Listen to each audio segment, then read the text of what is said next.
Hi, doctor Adishankarrao, MS orthopaedic.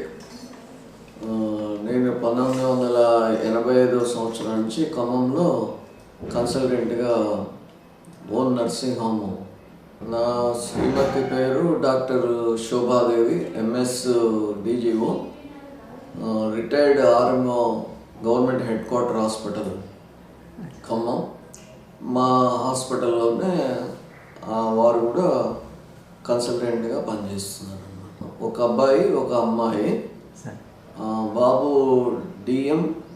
DNB cardiology CMC వెల్లూరులో national మెరిట్లో అక్కడ చేశారు.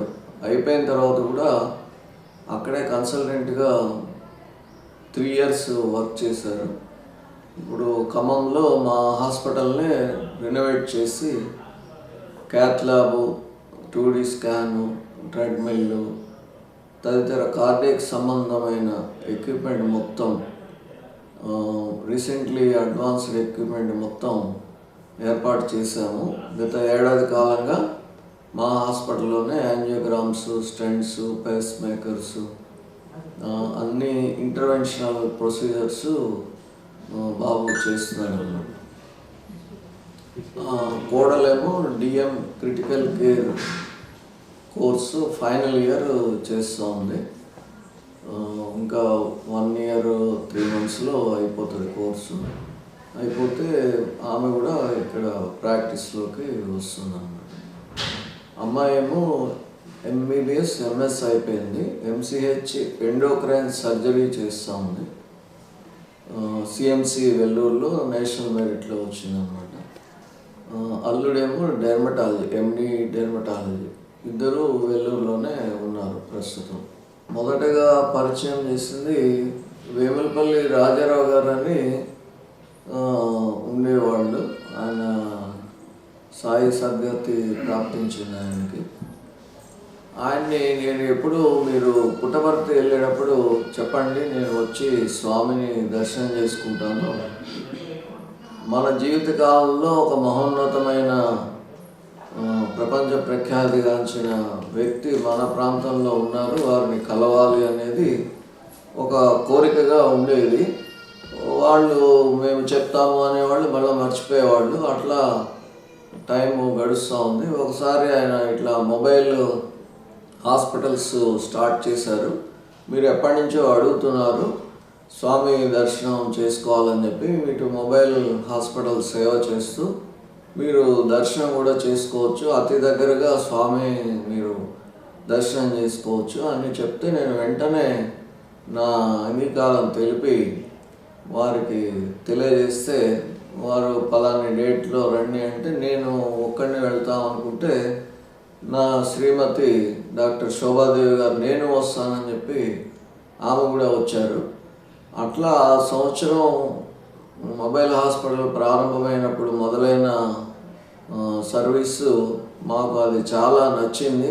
గ్రామ ప్రాంతాల్లో పేషెంట్ యొక్క ఇంటి దగ్గరే అన్ని రకాల పరీక్షలు జరుపుతూ, అన్ని రకాల స్పెషలిస్టులు పాల్గొంటూ అక్కడే వైద్యం కూడా చేయడం అనేది ప్రపంచంలో నాకు తెలిసి ఎక్కడ జరగట్లేదు.